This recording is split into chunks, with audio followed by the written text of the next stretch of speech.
righty, so this is the No More Relapse group, and today's Monday, March the 10th.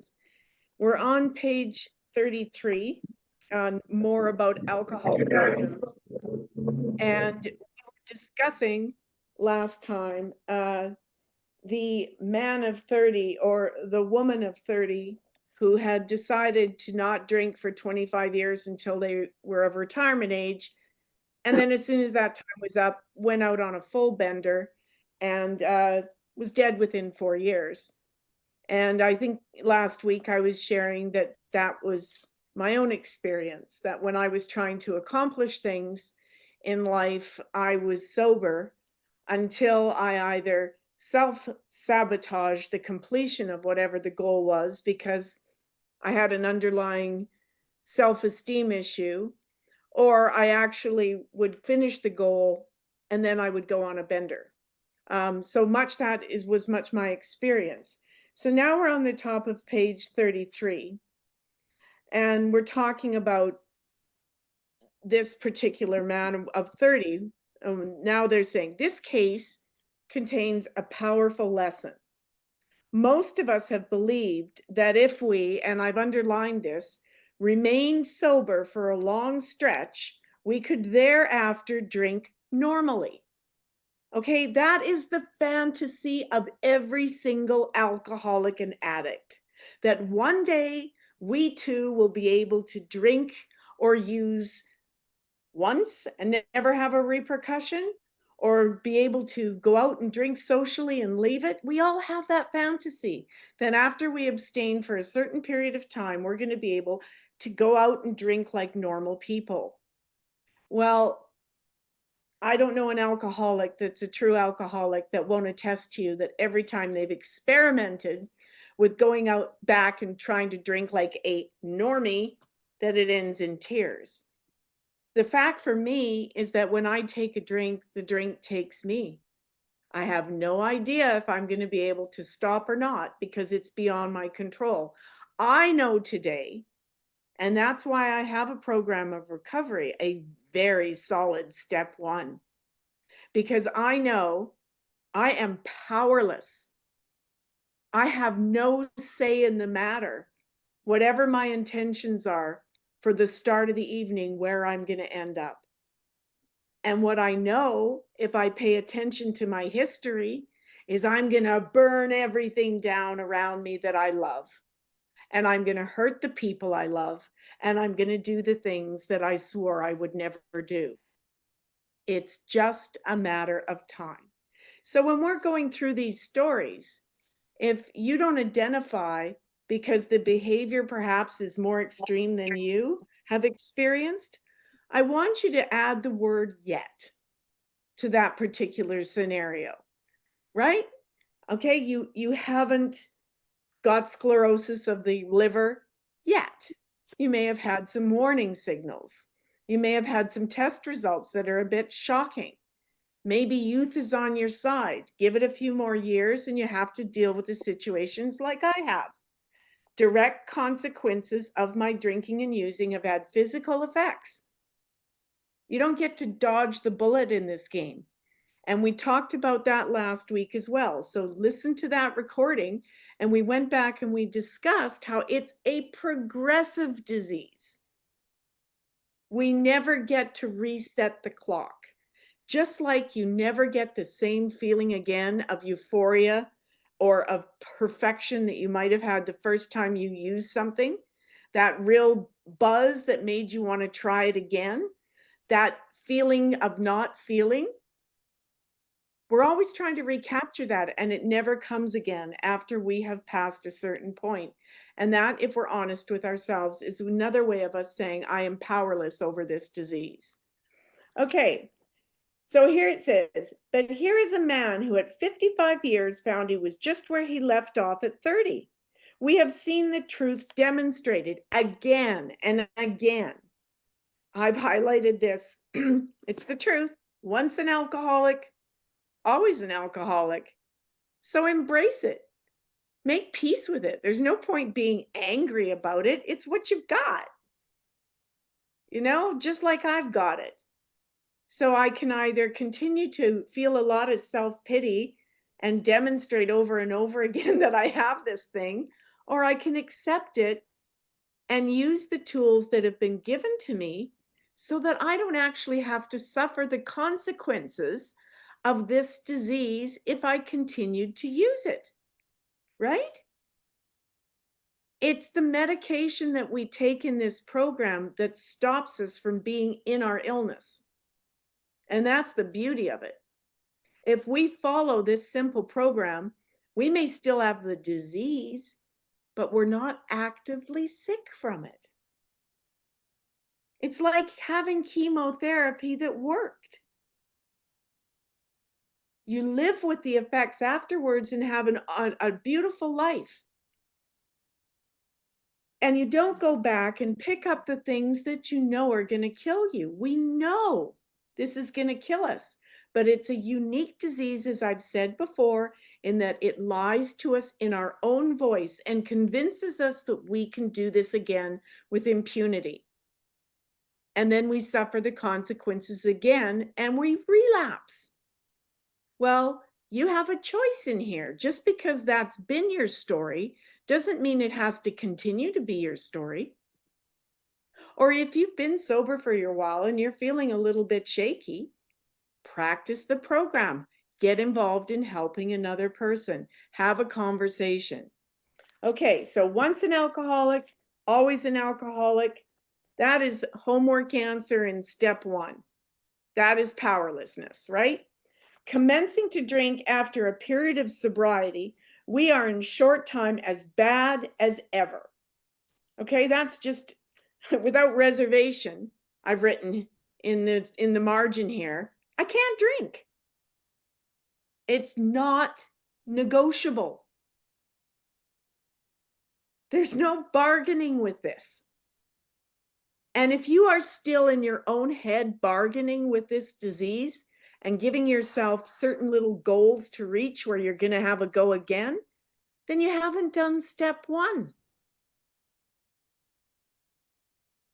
If you've gone into rehab and said, okay, I'm going to have a break for 30 days, you haven't done step 1.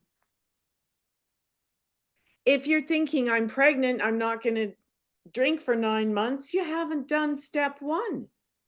We're white knuckling it. We're not handing it over and saying, I am powerless when it comes to this stuff. I have no control.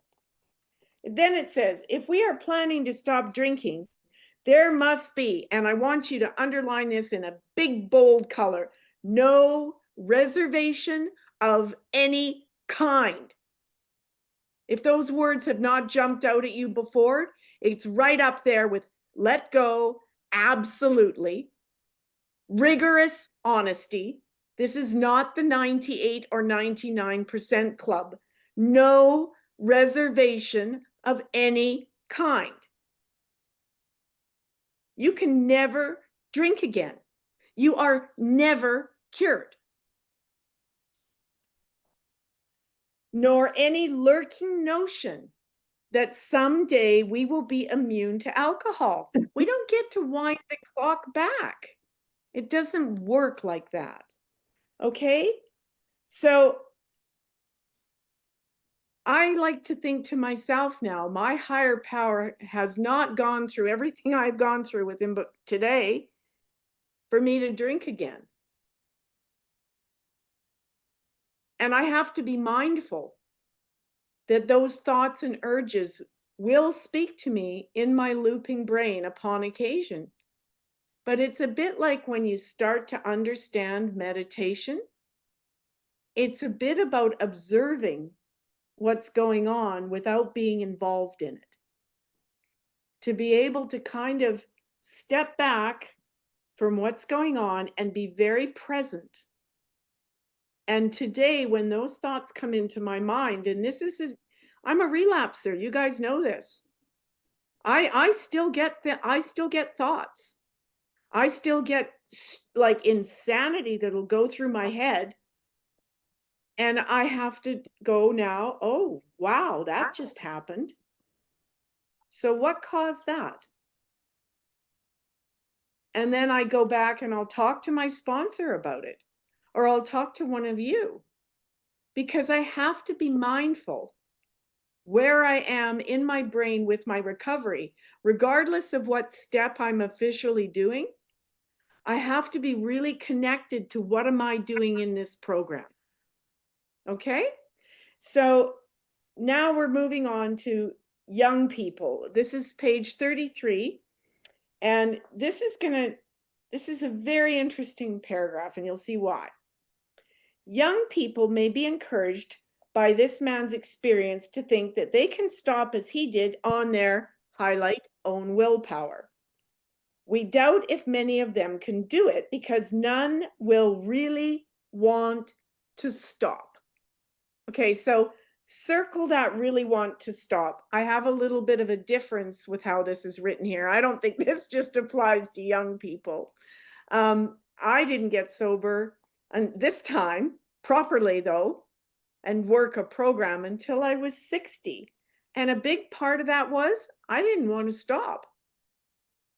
It was so much a part of my life. It was so much a part of how I functioned. It was my normal. So that's something I had to let go of too, because I've had to change a lot. I have had to change the majority of the things I do and the amount of time I spend doing them, completely different than what it was when I was active in my drinking. And again, I'm mindful today of how I'm spending my time. Okay, so then it says, so really want to stop. And hardly one of them, because of the peculiar mental twist already acquired. There's your mental component. We're a bit twisted in our thinking. Peculiar mental twist. Several of our crowd, men of 30 or less, had been drinking only a few years, but they found themselves as helpless as those who had been drinking 20 years. So here's the clever thing about this disease. Not only does it have no rules about gender or about ethnicity or geography or income status, it also has no respecter of age. I have met people, and I'm sure you've heard some of them, that are sober 50 years. They got sober when they were 20 or teenagers. That can happen. So if you're young, you can live the rest of your life healthy. And I know from other things I've read, probably add 20 years to your lifespan. We're not designed to process ethyl alcohol. And you can read about the science of it outside of AA. There's plenty of proof that this will ultimately kill us in more ways than one. And in a lot of the ways we die from this disease are never recorded as alcoholic or drug deaths because of the way we die. We poison ourselves. Okay, but nobody wants to talk about it. Okay, so it says, commencing to drink after a period of sobriety, we are in a short time as bad as ever. So again, it's progressive. We never get to set the clock back.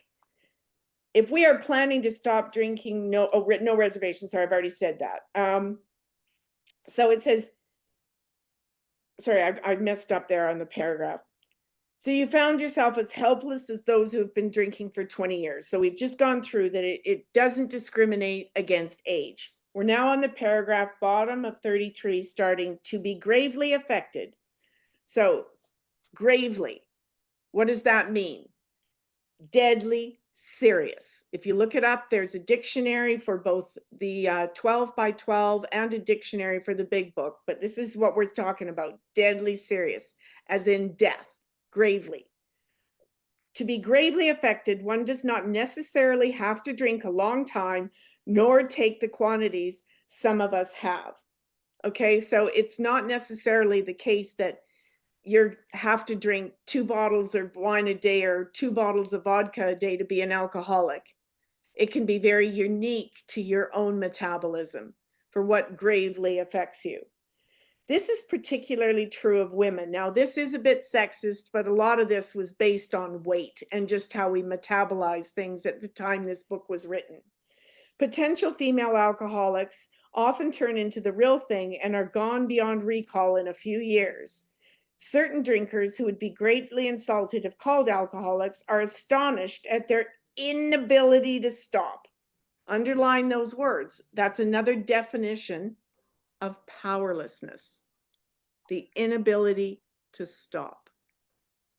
If you pick up a drink and you can't stop yourself from picking up another one, that's insanity. That's not normal. We who are familiar with the symptoms, in other words, from the alcoholic's point of view, this book is written, these acknowledged alcoholics are saying, we're familiar with these symptoms, and we see large numbers of potential alcoholics among us, people everywhere, but try and get them to see it. And this is part of it. It's, I knew I was an alcoholic. You know, in your heart of hearts, if you're an alcoholic or an addict, we don't really need to go to meetings to know the truth. The question for me was, at what point do I cross the line that I actually believe it, that I'm going to die from this? Because I think I have some sort of superwoman complex where I thought, yeah, well, it happens to other people. They die from it, but you know, it's not going to happen to me. Until it does. And since I've been in these rooms as actively as I've been, I've seen a number of these squares go black, and not always the ones I would have predicted. Because it's hard work working a program. But it's not as hard work as it is to go out and be active in my disease. Ask yourself the question, would you rather be sitting here right now, or would you rather be hiding and lying about drinking or using to those you love, to those that you're trying to connect with, for those that you're trying to get to believe in you? You're in the right place. You're working a program. Okay. So now we're on the bottom of, let's see here. I got carried away here. So it says, as we look back on 34, as we look back, we feel we could have gone on drinking many years beyond the point where we could quit on our own willpower. If anyone questions whether he has entered this dangerous area, let him try leaving liquor alone for 1 year. Well, I don't know if you've tried having a dry January, but most people I know have a hard time just making that month. Or as soon as they're done that January, they're on at it in February, worse than they were at Christmas, which got them there in the first place. That's the truth of the matter. For 1 year, if he's a real alcoholic and very far advanced, there is scant chance of success. Yeah, you're not going to make it to a year, are you? In the early days of our drinking, we occasionally remained sober for a year or more, becoming serious drinkers again later. Like, ask yourself, did you ever stop for any period of time? Like, what was the longest period? And how long ago was that? And at that time, did you swear you were never going to do it again? And how long did that last? In my experience, the periods of being able to stay sober got shorter and shorter and shorter until I just went out again and said, pulled the F it switch, right?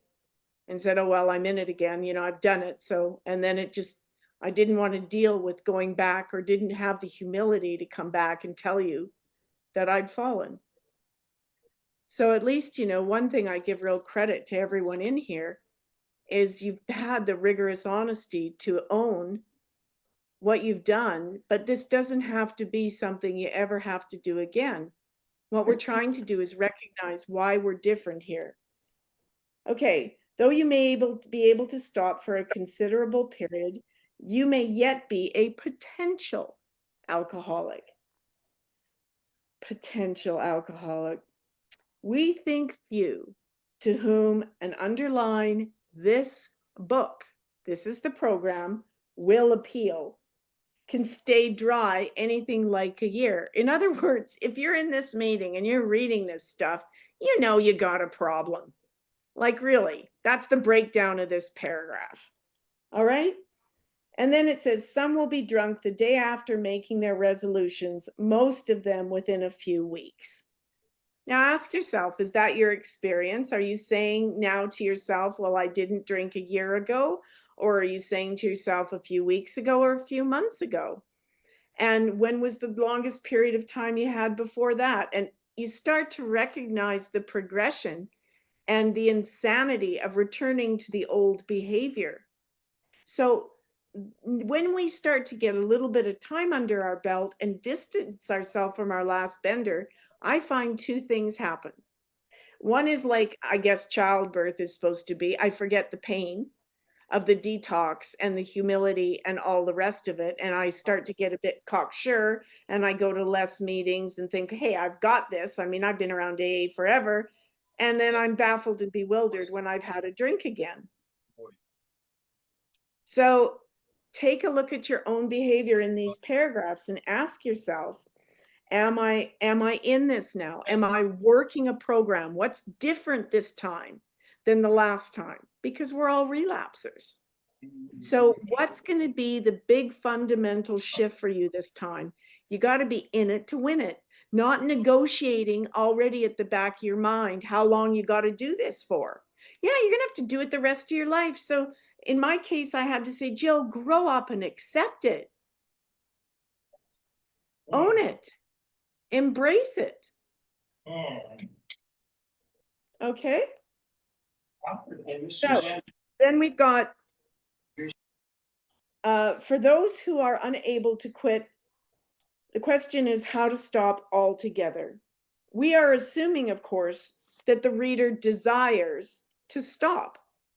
And that is a question you have to ask yourself. Are you relapsing because you still want to drink? Are you still romancing that way of living?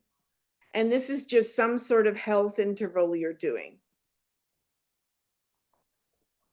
Whether such a person can quit upon a non-spiritual basis depends upon the extent to which he has already lost the power to choose whether he will drink or not.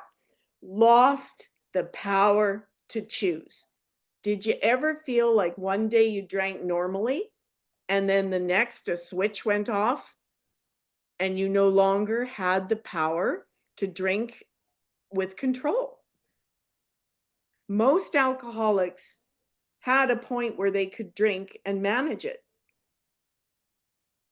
And the problem with that is I can look back to those points and lie to myself and say I'll be able to drink like that again. But we've lost the power to choose. That's really important. Lost the power to choose, powerlessness. Powerlessness. Alcohol is your higher power. Drugs are your higher power if they're what you're turning to. Many of us felt that we had plenty of character. We're not talking about character here. We're talking about spirituality. There was a tremendous urge to cease forever, yet we found it impossible. Circle impossible. What is that again? Step one, I'm powerless. This is the baffling feature of alcoholism as we know it. I've highlighted this whole sentence. The utter inability to leave it alone. And when I look at that sentence, I read leave it alone two ways. Leave it alone in that I can't physically stop myself from picking it up and drinking it. And mentally, I can't stop obsessing about it, even if I'm not picking it up. I'm powerless over it. Even when I'm not consuming it, I'm craving it.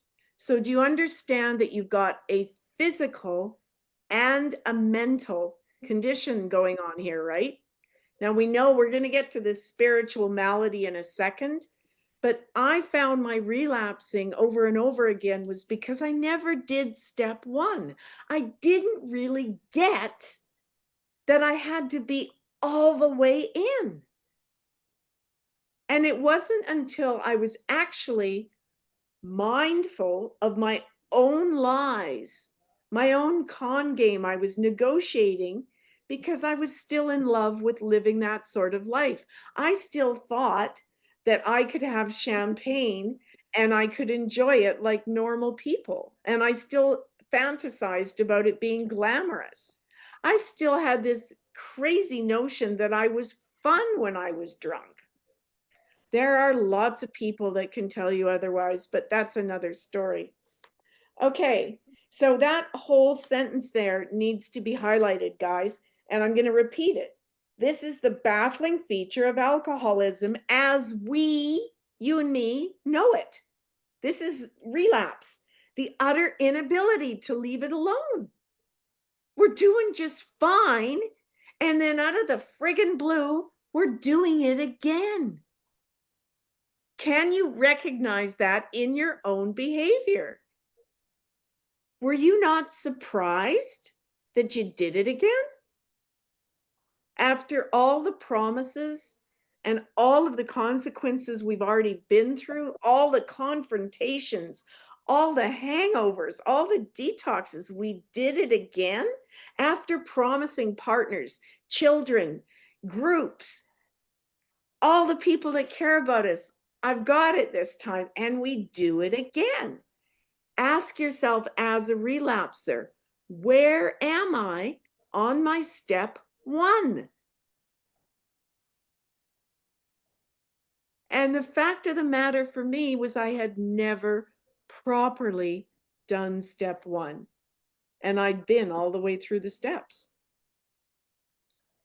But I drank again and again and again.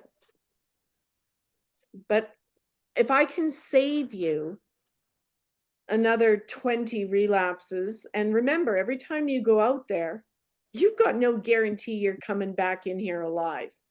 Because not only does the first drink take you, you don't know where it's going to take you. Behind the wheel of a car, mixing with the wrong people, doing all the embarrassing things that you know and only you know, you can add to the list yourself. But this is really fundamental stuff, guys, but it is central to my relapse. And believe me, I've had a long, long time to think this through. Probably I would have over 40 years in AA if I had got sober the first time I came into an AA room. I've got just over 3 years. So this is, I could quote this stuff forwards and backwards, but I never understood it, and I sure as heck never did it. Okay, so now we're at the bottom of page 34. How then shall we help our readers determine to their own satisfaction? Now you're reading this to yourself. How am I going to make it to my own satisfaction that you are an alcoholic? This is a self-diagnosed disease, okay? I'm not telling you you're alcoholic. And you've read previously, they've said words like potential alcoholic. Are you a real alcoholic? And you'll hear people bang on about categories of alcoholics, blah, blah, blah. End of the day, self-diagnosed. If you're in here and you don't drink like normal people, if you take a drink and the drink takes you, you just might be an alcoholic. The thing is, can you say it with 100% conviction, understanding that means you've got a disease you're never going to recover from, in that you can never drink again? That's what I was missing. I could say the words, but I never understood that it was non-negotiable for me to ever touch another drop. So it says, the experiment of quitting for a period of time will be helpful, but we think we can render an even greater service to alcoholic sufferers and perhaps to the medical fraternity. So we shall describe some of the mental states that precede a relapse. These paragraphs are written for you. Pay attention. Mental state that precedes a relapse into drinking. For obviously, that is the crux of the problem. So it's saying right here, and I've written this in the column, the mental phenomenon, the obsession of the mind, that is what precedes every drink. We don't have it thrust upon us. I mean, we may have the odd occasion where, you know, like we heard this morning, somebody ate a piece of cake that was laced with alcohol, or somebody put a drink in front of them not knowing that, you know, they weren't drinking. But that isn't losing your sobriety. That isn't having a conscious decision that you're going to go and drink. But this is what this is saying. It's the thinking, okay? And that relapse, that's who we're talking about, right? This is no more relapse, guys. There's the word. So then it says, what sort of thinking dominates an alcoholic who repeats time after time the desperate experiment of the first drink? Now, I've highlighted desperate experiment of the first drink because to me, that is the definition of obsession. I know what's going to happen, but I do it anyway. Friends who have reasoned with him after a spree, so a spree is like after you go on a bender, which has brought him to the point of divorce or bankruptcy, are mystified when he walks directly into a saloon. Why does he? Of what is he thinking? Well, we know the answer to that, right? You're powerless. That's why you do it. You do it because you're an alcoholic. And that's what alcoholics do. And for me, it's like being in a trance. I can actually see myself going into a liquor store, walking down the aisle. One thing about AA, it ruins your drinking career. You know you shouldn't be there. You're walking down the aisle and you're kind of like, well, I hope nobody recognizes me. And there's no fun in buying it. There's no fun in drinking it because you know you shouldn't. So really, where's the upside anymore? Something in my sick thinking tells me it's still a good idea. So I'm just wondering if I've got time to go into Jim. No, I think I'm going to stop because Jim's story is really central to us as relapsers. So I'm going to stop it here. And I'd just like to hear a little bit about what's been going on with you guys this week and if any of this resonated with you. So I'm going to stop the recording so we can have our private conversation. Thanks for listening. I hope you guys got something out of this.